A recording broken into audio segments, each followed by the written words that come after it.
What is up, guys? Welcome back to Speak True Sports. This is Bert, as usual, and today I'm doing my mock draft. So, I want to apologize for not being able to get the actual article out in time. I was going to write an article, but, man, I got busy. It took a lot of time. I couldn't get it out, but I want to do this here so I can give you guys a visual representation of this draft. I'm going to try to explain my picks as I go along and explain my logic for where everyone's going. And also like to say that you can find us on a podcasting platforms as well. If you're listening to this on YouTube, if you're listening on a podcasting app, you can hop over to YouTube. We got Spotify, Apple Pods, all that good stuff. Timestamps are also down below. If you want to skip around, I understand. You know, there's a lot of mock drafts are taken in. But hey, if you want to just sit back, relax, and enjoy, I'll be going over all these prospects. So, as you know, with some level of depth. Top three I probably won't go into as much depth with, but, you know, that's how it is. Alright, let's get started. So, with the first overall pick, in the 2022 NBA Draft, Orlando Magic, I'm going to have them selecting Jabari Smith. There's a lot to like about him. He's tall, he can shoot, he can play defense.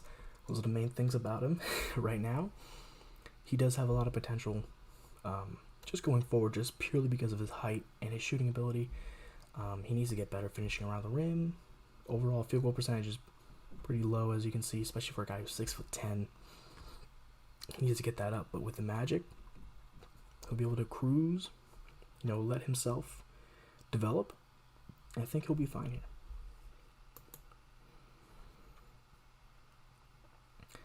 Let's go to pick number 2, which is the OKC Thunder, and they're going to take Chet Holmgren here.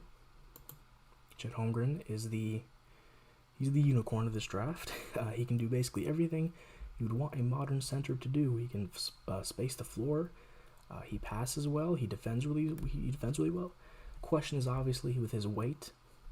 People are worried that he's going to get a serious injury in his rookie year or so. I don't think it's as much of a concern right here in OKC, where he doesn't even have to play that much. He can play as much or as little as he wants as he builds up his muscle and develops his body, and I think he will. He's a really hard worker, and the reason I don't have Chet going first is because supposedly he really does not want to go to the Magic. So I am putting Chet here to the Thunder, and I think he'd be a great fit for them. Moving on to number 3, the Houston Rockets. I'm gonna have them select Paolo Banchero. Look, best remaining player at this point on the board. He is a really solid scorer right now. I do believe in his three-point shot. I think his three-point shot will get there. I think he's good enough to actually pull through with that. Most people compare him to kind of like a prime Blake Griffin. Like, that would be his ceiling, right? That type of player, because he's also actually a pretty good passer. He has sneaky good vision.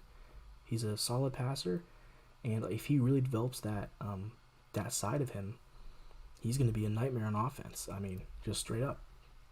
His defense is a concern right now, but I don't know. I think he'll be able to improve. He's so athletic and so big that he should be able to improve. 6'10", power forward. I think he's going to improve.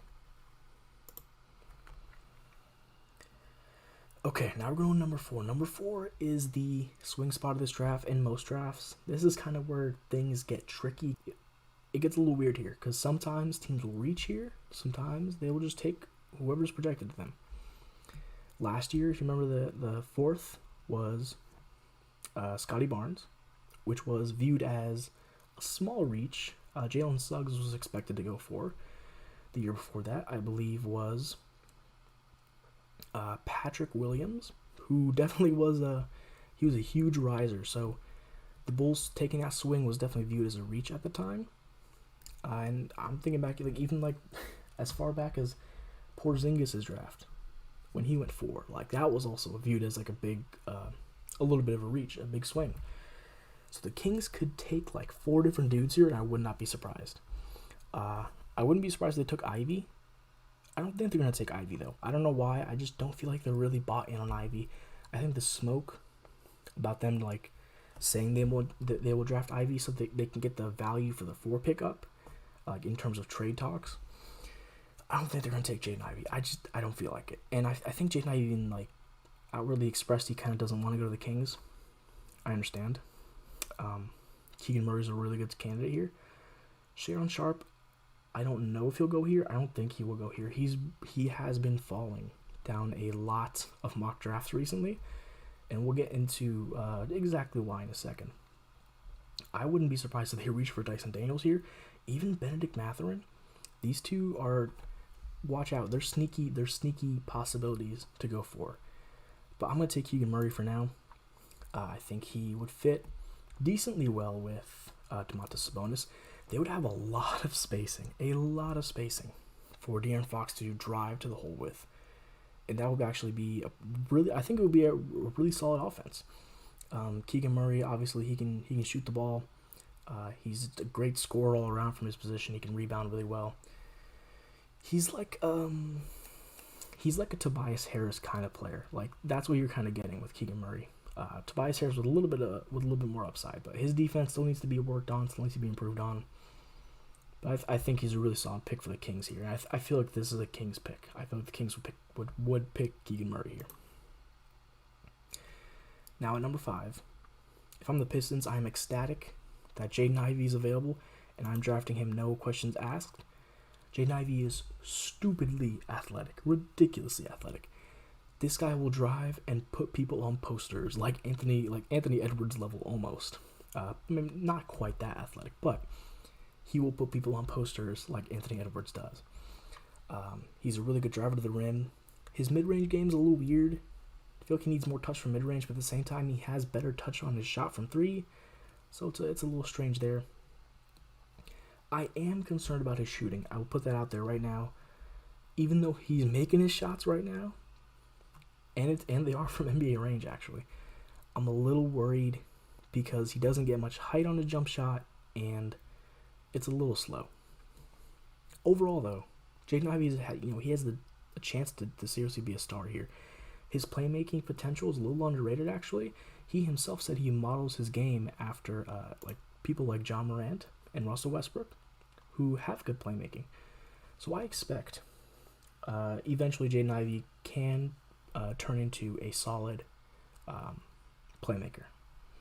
So I think Jaden Ivey's going to be really solid in the league. I think he'd be great to pair up with Cade. Great pairing in the backcourt. Pacers at number 6. I feel like they would take Benedict Mathurin. Benedict Mathurin has been rising ever since the draft process started. He could even go as high as 5 to the Pistons, like legitimately. I think he'd make a really, really solid pairing with Tyrese Halliburton. This guy is a guy who can score from. He's a 3-level scorer. He can score from anywhere on the floor. His defense is a little bit of a concern, but I feel like if he just really learns to focus and positions himself better, I think he can immediately improve as a defender. But for right now, he's an incredible offensive player who has a potential to become maybe like a Bradley Beal-ish type player, right? One of the league's best scorers, potentially. It's going to take a while to get there if he's going to be that good, obviously, but I think he could do it. I think he has a sneaky high ceiling, and I think Benedict Mathurin is going to be really, really good with the Pacers and Tyrese Halliburton. Moving on to number 7, the Blazers. This pick could very well be gone at this point in time. As of now, when I'm recording this, the Raptors are a potential suitor, as well as the Thunder. And I think if it's the Raptors, or even if it's not the Raptors, if they just keep this pick, I think the pick is going to be Dyson Daniels. Dyson Daniels is a really, really good point guard. He's really, really good defensively. This height right here is misleading. He's not 6'6". He's actually 6'7.5", and still growing because he's very, very young as well. This guy is one of the highest potentials in the draft. And I wouldn't even be surprised, like I said, if he went as high as 4 to the Kings. I would not be that surprised. But yeah, Dyson Daniels, he needs to work on a few things like his shooting, obviously. But his catch and shooting is actually not that bad. I think he's going to be a better catch and shooter than people expect. The shooting off the dribble is the problem with Dyson Daniels because he has such a big dip on his shot. But at the same time, he can drive. He doesn't have a crazy burst or anything, so he's going to have to rely on his handles and on leveraging and on screens. But I think he'll figure it out. And he also has a really good floater, so I think he'll be solid there. I think that Dyson Daniels is going to be a very solid player, and I definitely think the next team that is available is going to be really, really salty that he is no longer on the board. But yeah, with the Blazers, I mean, he's going to be raw, but I think the Blazers really, really like him, and just from everything I've read and heard, I really think that they'd be down to have him. Him or Sharp. I think either could go here, genuinely.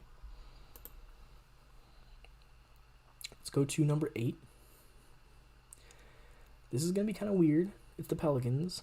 A lot of guys are off the board. I think there's like 3 main options the Pelicans could go with here. I think Shoutout Sharp is a real option, although he did just cancel a workout with them, so I don't exactly know how that's going to go. I don't know if they're going to hold that against him or not. Johnny Davis, who I think will be a sneaky good fit here, and Ousmane Dieng, and also AJ Griffin as well. I can't forget about AJ Griffin. Any 4 of those players I think is in contention here, but also apparently reports have come out that apparently if the Pelicans don't have Benedict Mathurin or Dyson Daniels available here, they're going to look to trade the pick. And if they do trade the pick, it very well could be Shoutout Sharp who's in this slot. But for right now, let's pretend the Pelicans have this pick and they're going to make it. Who do they pick? For me, I think they go Johnny Davis. And the reason I'm saying this is because they could use a guard who plays defense. And Johnny Davis loves to play defense. He really gets after it. He's really tenacious and hustles so much. He's going to make his money defensively. I've said this like in the past 3 videos, but he's going to make his money defensively in the NBA. Obviously, his field goal percentage is a little bit low, his efficiency, but you had to take into context, at Wisconsin, he was kind of the only dude who could make stuff happen. He had to hit a lot of tough mid-range shots, and it's not going to be the same in the NBA. There's going to be a lot more spacing. It's going to be way more open for him, and I think he's going to look a lot better in the NBA. I do have concerns about his jump shot a little bit. I'm not totally sold on this 3-point release. It looks a little weird. But he should be a decent catch and shooter. And also his playmaking, I'm not really sold on his playmaking. He can get guys open just by proxy of him being able to drive and create space for other guys. But I'm worried about his decision making particularly and his ability to hit those guys. I think if he just slows down and recognizes that, I think he'll be okay. But for right now, I mean, I think he fits perfectly for what the Pelicans could be looking for. A defensive guard. I mean, that's exactly what they want in Dyson Daniels, right? Johnny Davis is also very good on defense. 6'5", he's strong. I think he'd be a sneaky good fit here. Moving on to number 9. The Spurs, who also really like Johnny Davis. I think if Davis is available here, I think it's a slam dunk pick. I think the Spurs will take Davis. I don't think the Spurs are going to take Shoutout Sharp. It feels like it's kind of against everything the Spurs really go for. And also the interview he had with the Spurs was just not great. I mean, I think we talked about it last time, but they asked Shoutout Sharp, is there anybody on this team that you're excited to play with? And his response was, no, not really. I just see this as a place where I can further my game. Like, that... I don't think Shoutout wants to be in San Antonio. Like, he doesn't even know a single player there. At least that's what his response sounds like, right? I feel like that kind of turns them off a little bit from Shoutout Sharp. I don't think they go in that direction. So there's a couple of guys here I think they could look at. Ousmane Dieng. I think look at AJ Griffin. And I think they could also look at Jeremy Sohan, even though he's a little low here. Jeremy Sohan would seem like a player that they'd want, really. But I'm going to pick Ousmane Dieng here. AJ Griffin's also really solid. Like, they could not go wrong with any 3 of these guys, right? I just feel like Ousmane Dieng is probably the pick here. The Spurs said they were going to pick best player available, supposedly, but everyone's board is different. So, to them, maybe Ousmane Dieng is the best player available right now. And he's going to be really solid. He can kind of handle and play make at his size.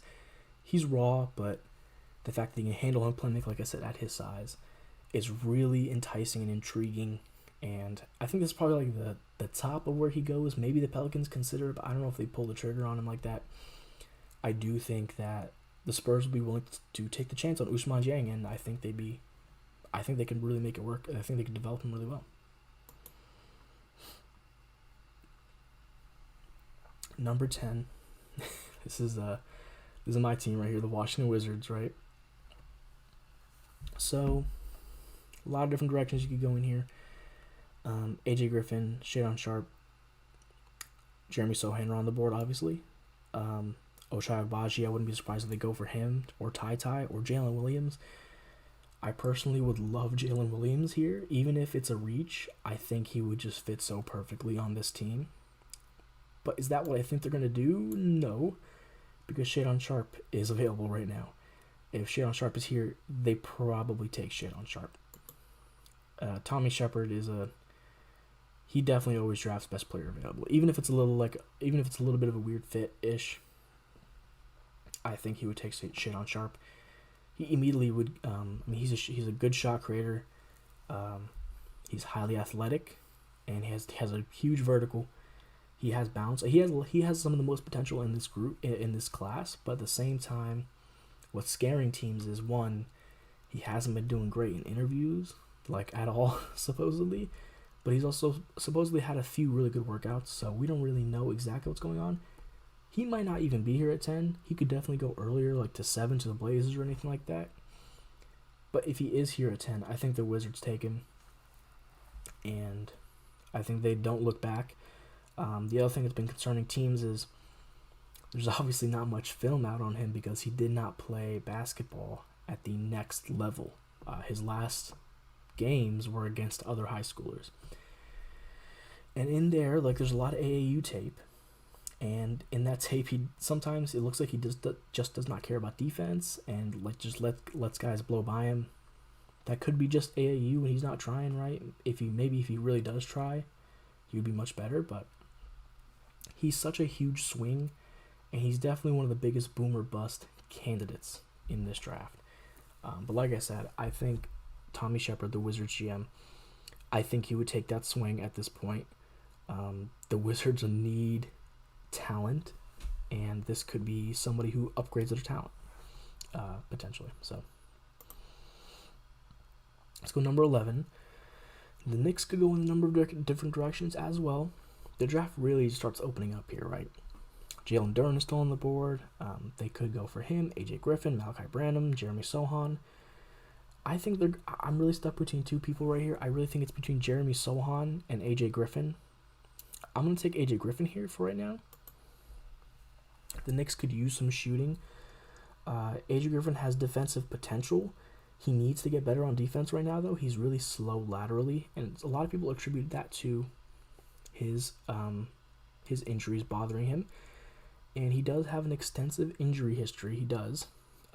It's kind of scary, but at the same time, he does have good potential, and he's only 19.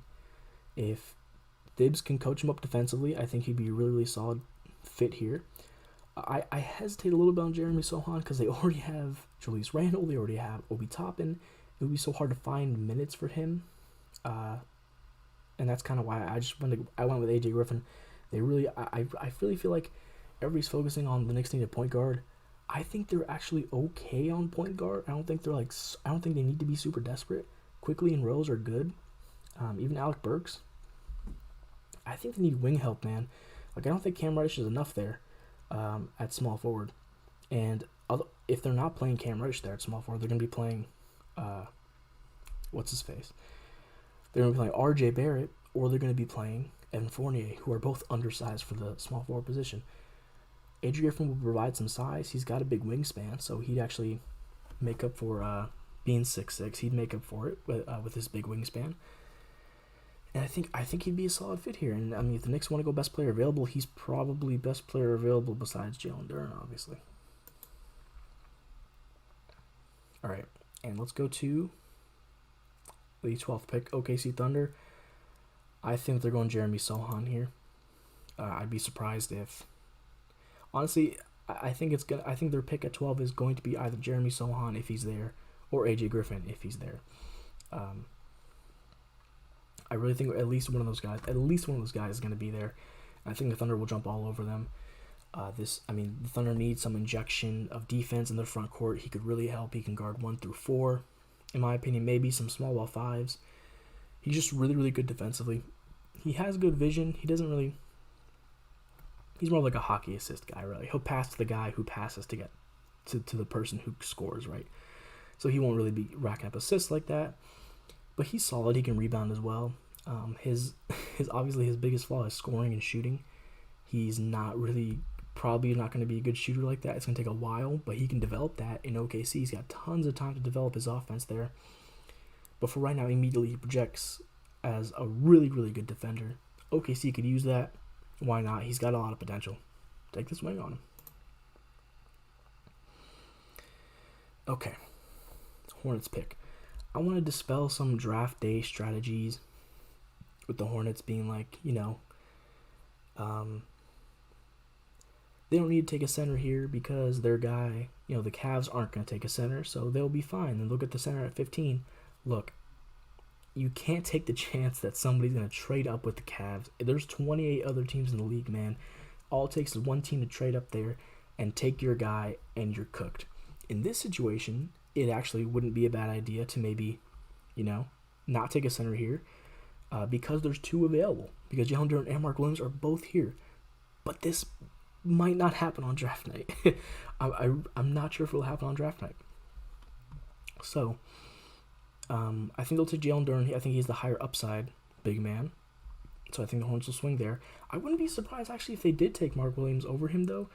6'10", he's not 6'10". This guy is like 7'2" in shoes. He's huge. He has a monstrous wingspan. I wouldn't be surprised if they went Mark Williams over Jalen Duren because they want like an immediate win-now guy as opposed to, and they just don't care about the upside. But Jalen Duren would also be amazing on the Hornets. I mean, he's a very similar-ish player.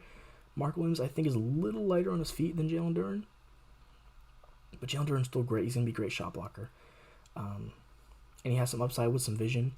I think his best-case scenario is like a taller Bam Adebayo, which is still a really, really good player. So I'm going to take Jalen Duren here for the Hornets. Okay. Here we go with the 14th pick in the Cavs.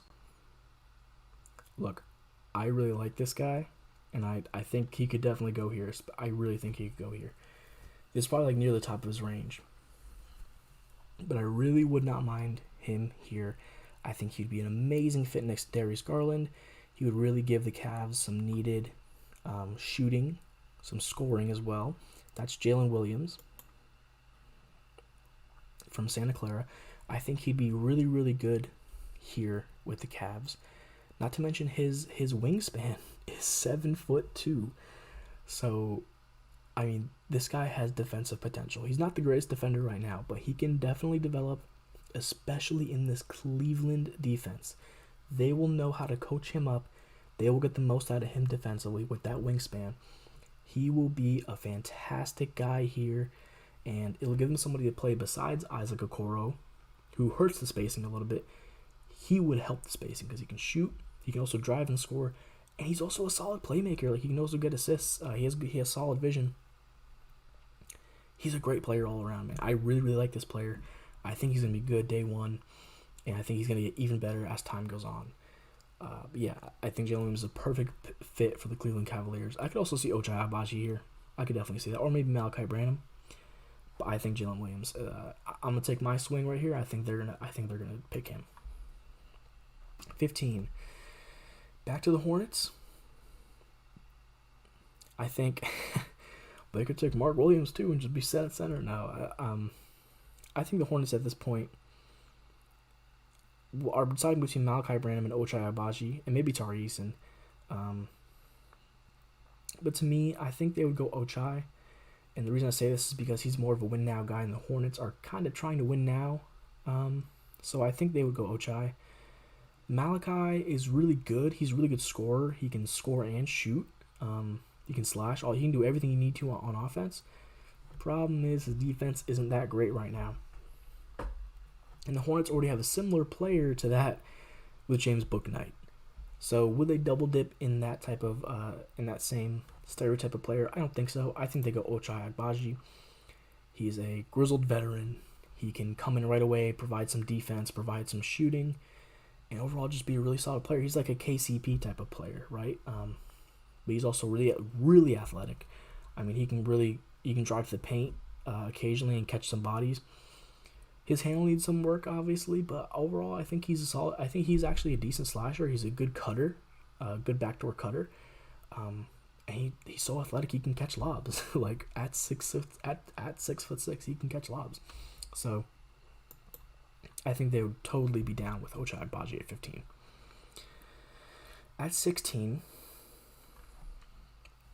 this is where it gets a little up in the air, because the Hawks could go in a totally different number of directions here. If they wanted to replace Clint Capella instantly, Mark Williams is right there. They could do it. I wouldn't be surprised if they did do it if Mark Williams was here. But at the same time, if they're looking to trade John Collins, right? I feel like they need another person who can score. I feel like Trae Young is so good, but nobody else on that team can get a bucket for themselves. Like, nobody.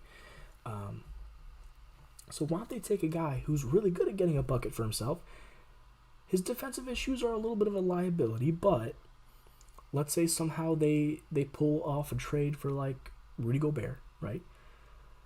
Then this guy will be perfect. Absolutely perfect in this scenario. I'm taking Malachi Branham here. He's probably the best player available at this point, as well as, like I said, he can handle the ball a little bit, take pressure off Trae Young when he's being doubled or even tripled like he was like in the playoffs.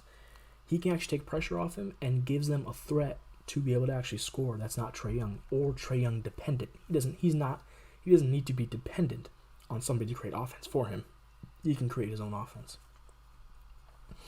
But also, if he needs to, he can spot up and he can shoot. So Malachi Branham's a really solid player. I think this would be a solid fit for him here, even though obviously the defense as a whole would be a concern. But offensively, they'll be a fun team to watch, and they'd really help Trae Young out offensively. 17, Rockets. So at this point, right,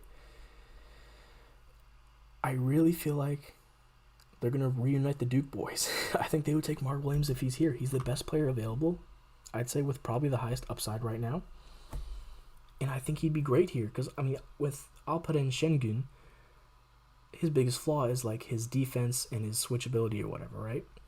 Mark Williams is lighter on his feet, I feel like, and he'd actually be able to kind of compete. And he offers, like, a different type of center to Alperen Şengün, so he's less of an offensive, he's more of a defensive guy. And I think he'd just be really solid overall here. Like, a center rotation of Mark Williams and Şengün would be really, really good. And now you have less concerns about the defense. You have way less concerns about the defense with Mark Williams out here, as opposed to Şengün. So now, instead of rolling out Paolo Banchero and Alperen Şengün and praying that they can actually defend, why don't you roll back out the Duke boys? You got Paolo and Mark Williams here. I don't even know if Mark Williams is going to make it here, I'm going to be honest. But if he's here, they need to take him. I think he'd be great for them. Let's move on to number 18, the Bulls. I think the Bulls are looking for a win-now guy. Somebody who can provide a good defensive punch right off the bat. And has a chance to score a little bit. And I think that's E.J. Liddell. I think he's a guy they could really, really use. Some people are saying he's like a PJ Tucker-ish. I could see it. Yeah, he can, he's a really solid scorer. He can defend really, really well. That's where he's going to be making his money, defense. He's a solid rebounder. It's a solid pick overall. I'll explain why they didn't take somebody else in a little bit, and that's because they have been falling, but I will take them with my next pick. And I'll take Tari Eason to the Timberwolves. Tari Eason's kind of been falling down boards a little bit. Supposedly it's because teams haven't been really impressed with his basketball IQ in interviews, whatever that means. Yeah, supposedly he could go anywhere from the Hawks pick all the way down to like the 20s. I think he goes here. I think the Wolves are in desperate need of some defense on the wing, and he would definitely provide that. He's a really switchable, versatile defender.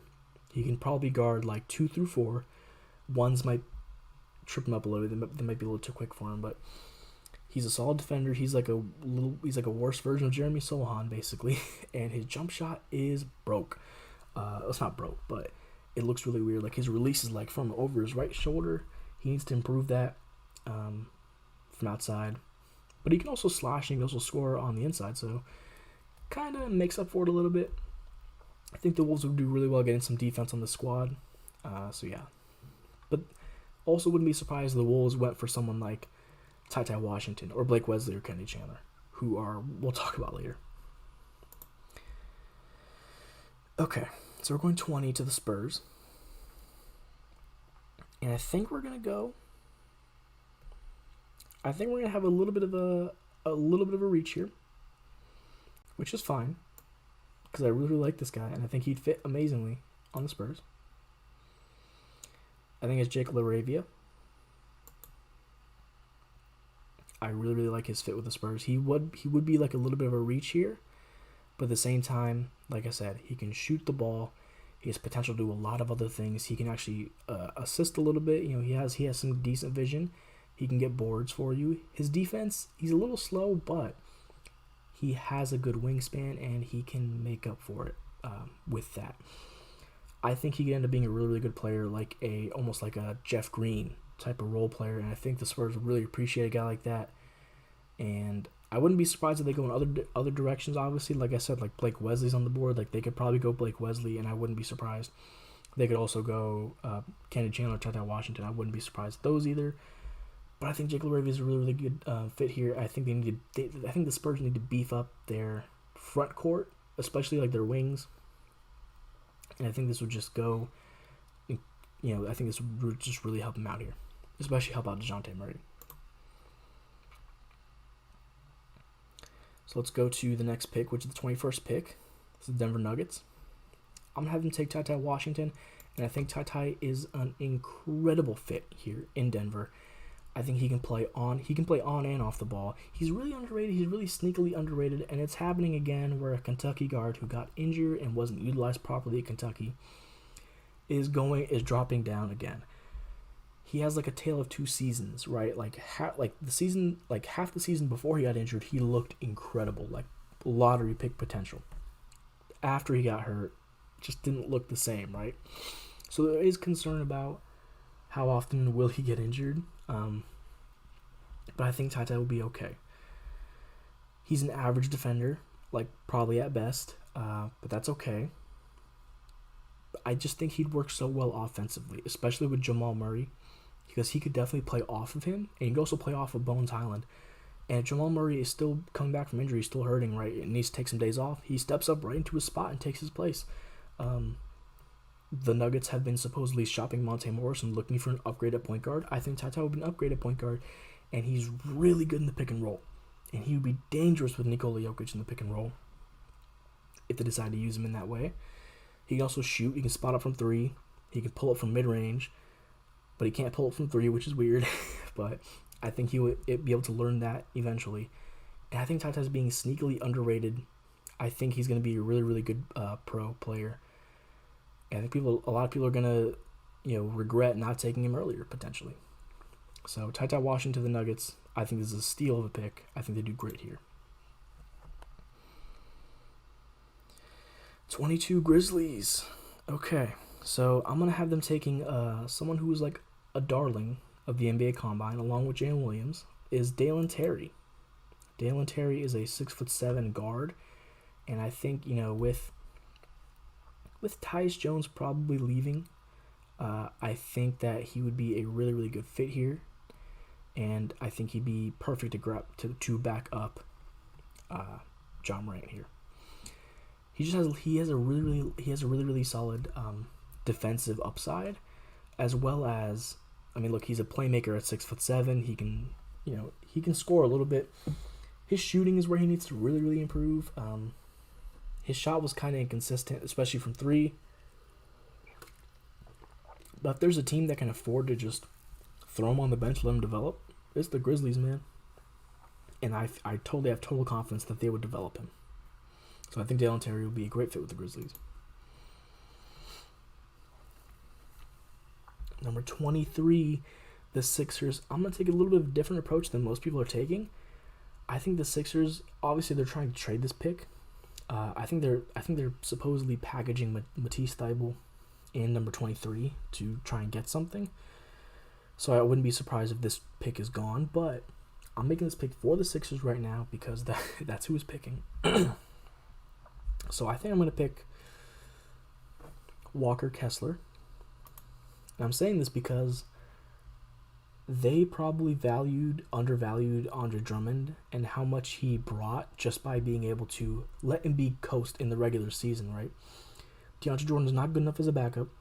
I think the Sixers will be like, hey, why don't we take a guy who has some upside to be able to shoot eventually in Walker Kessler, so he can be like we still run a similar scheme to Embiid, and also is a solid paint protector. I think Walker Kessler would be a great fit here, and I think he would be like, the Andre Drummond that they needed, because let's be real, the Sixers played some of their best basketball when they could let Embiid rest and properly, rest on the bench, and have a solid substitute at center that could just take his minutes, and that would obviously keep him way more refreshed for the playoffs. I think Walker Kessler is a great fit here. So let's go to 24. This is the Bucks. And I'm taking this purely because I want to see it, man. I want to see Nikola Jovic on the Bucks. You got to think about that. Like, if that pans out, like him next to Giannis, he's already 6'10". Him next to Giannis, who's like a 7-footer, that is a scary front court because Nikola Jovic can handle, he can shoot a little bit, he can play make. He could do it, man.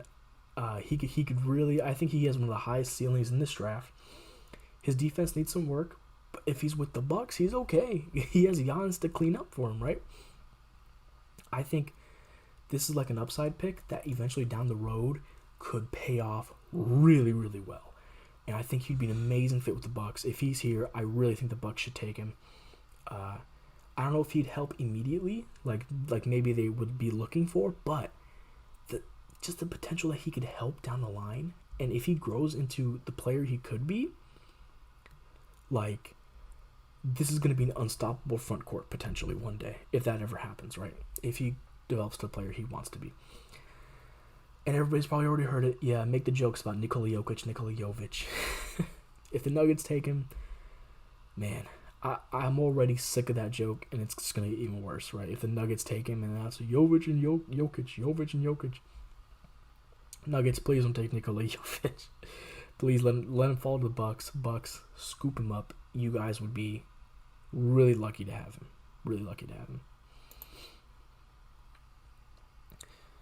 25. So, Spurs could do a lot of different things here. They could take any of these guards right here. Kennedy Chandler would be a solid fit here. Backing up DeJounte Murray.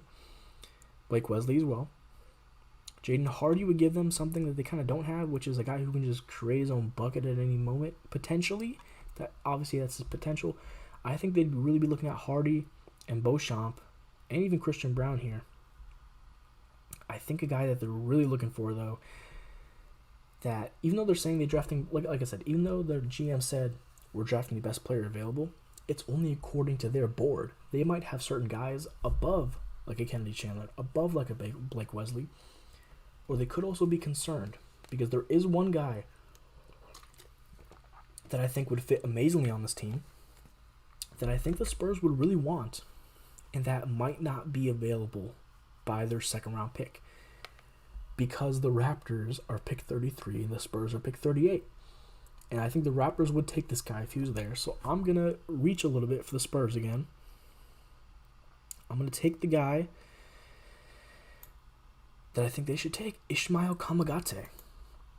This guy reminds me of a Robert Williams-esque player. He's a really solid paint protector. He can move his feet very well. He's a guy who would probably not get run off the court in the playoffs, which is really important for centers nowadays. You need to be able to stay on the court during the playoffs. He could do it. He has so much potential on him, and this would give the Spurs another person in the front court, especially at center, to really help them out.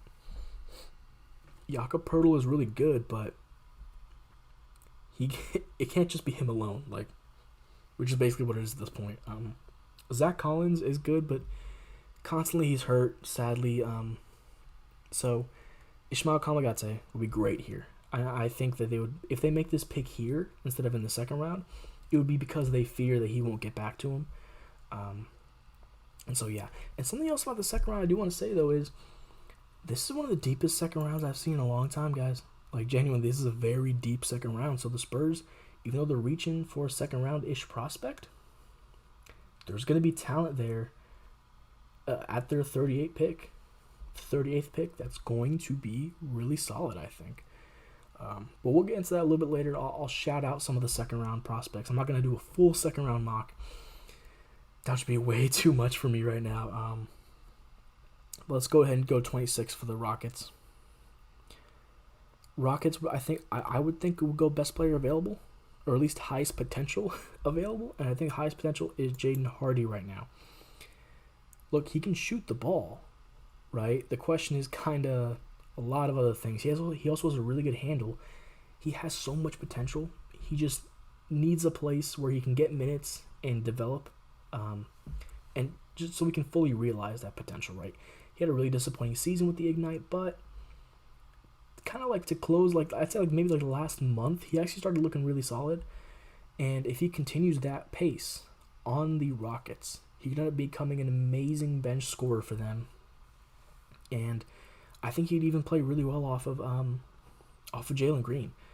But yeah, I think that they would just go best player available or highest potential upside here, and I think Jaden Hardy has that, so I would go Jaden Hardy there. Even though they really could use Kennedy Chandler as well, or Blake Wesley, like a guard that can play make, because I don't know if I'll be honest, I don't know if Kevin Porter Jr. is a full-time point guard. I don't know. I think he has good playmaking, like, upside. Like, he's a solid playmaker, but I don't think he's the primary playmaker. So I wouldn't be surprised if the Kennedy Chandler is available there. I wouldn't be surprised if they went with him too. Speaking of Kennedy Chandler, I'm going with him to the Heat. I mean, look, the thing about Kennedy Chandler is that if he was just 3 or 4 inches taller, he would be potentially going in the lottery. Like, I genuinely believe that. He can shoot, he can score, he can drive, he can pull up. He can score from all 3 levels, basically. And he's a really good playmaker. He has really solid vision. The biggest problem is that he's short. He's 6 foot in shoes. This is inaccurate, like this height right here. He's like 6 foot in shoes, 5'11" without. And it's a tough road for guys who are small like that. I could definitely see him falling and end up being like a steal. But if he falls to the Heat, that would be a match made in heaven. Because he could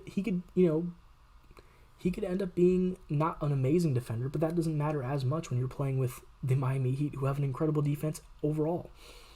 And he'd provide them with something they really need, which is a point guard who can play make and who can shoot.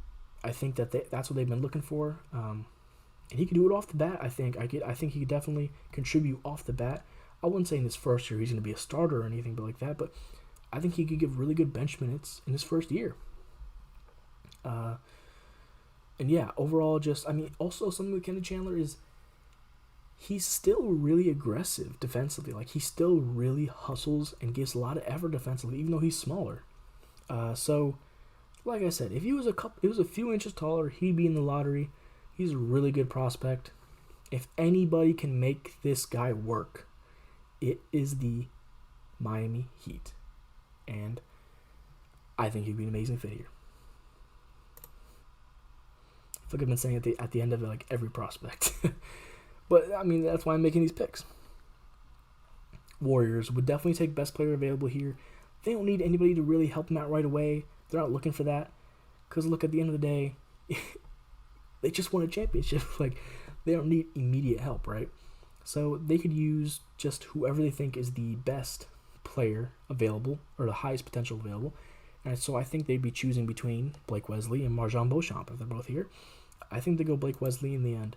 Just something about Blake Wesley when you watch him is so special. Like, the way he's so shifty with his handles low-key, and he can kind of get into the paint pretty often. His problem is finishing particularly well or consistently, and also shooting. But look, if anybody can sit him in the back and develop him, it's the Warriors. And they would come out with a really, really solid guard who could end up being like a potential future like bench guy for them. And he plays a lot of good defense, so I mean he would be I think he could play with Jordan Poole as well if he needs to. He'd just be really, really good. Like I think Blake Wesley would be really good. And the Warriors are building like a young bench mob, which is going to end up being their future starters basically. And I'm really looking forward to seeing how that all ends up working out. I think Blake Wesley would be a great addition to those young guys that they have with Moses Moody and Jonathan Kuminga and Jordan Poole. I think he fit really well with them. So yeah. Grizzlies at 29. There's a couple obvious picks here that they could go. They could go Christian Brown, they could go Marjon Beauchamp. But I feel like the Grizzlies are in the same boat where they feel like they can just kind of, let some dude chill in the back and they can just develop them. And I'm confident that they could do it. They've shown that they could do it. So I think they're going to take a swing for a higher upside player, a guy that they've reportedly been high on, they've really liked, and who might not, be available in the second round. Let's see if I can find him. There he is. Caleb Houston. This guy is kind of raw. His efficiency doesn't look great. But, like I said, he's 6'8", and he can kind of create his own shot at points. If they can develop this guy, he could end up being a steal for them in this draft. So I think that they would just take the risk there. They would take Caleb Houston, who's that small forward who could kind of help back up at that position. I don't know if Dylan Brooks is going to be there permanently, so maybe he can slide up to small forward for them eventually at some point, and Desmond Bane would slide to shooting guard, and then the rest of their roster would fill out. I just think Caleb Houston would be a really solid fit here, and I think they really like him, so I think they're going to reach for him and take him here. And look, I want to be honest, like I'd say from like pick 22 and on, maybe like 24. I think 24 is like my cutoff for like locked and loaded first round picks. Everybody else is like in a similar tier of talent to the second rounders, and I really do think that like from like 25 to maybe even like 40, I think the talent level is somewhat similar, and honestly, a lot of these guys could go up and down all over the board. I mean, Patrick Baldwin Jr. could be a first. I doubt it. He could be a first-round pick, though. Same with Max Christie. I wouldn't be surprised. Josh Minott, I wouldn't be surprised. Hugo Basson. Koloko, I totally wouldn't be surprised if he's a first, but we'll talk about that in a second. Last pick for the Nuggets. I think they take Marjon Beauchamp. It's either him or Christian Brown. And I think Beauchamp I think his potential defensively, he's a really solid defender already. And I think he should be a really good fit with the rest of the guys they have right now. I think he'd be a guy that they could totally plug and play from the 1 through 3. He's really long defensively, and he has a great story. He's a great guy. Like he really came from the mud. But yeah, I think they really like this guy. He's a really good culture pick. Yeah, so I mean that's my first round right there. There you go. That is my entire first round right there. Some picks are like down below here.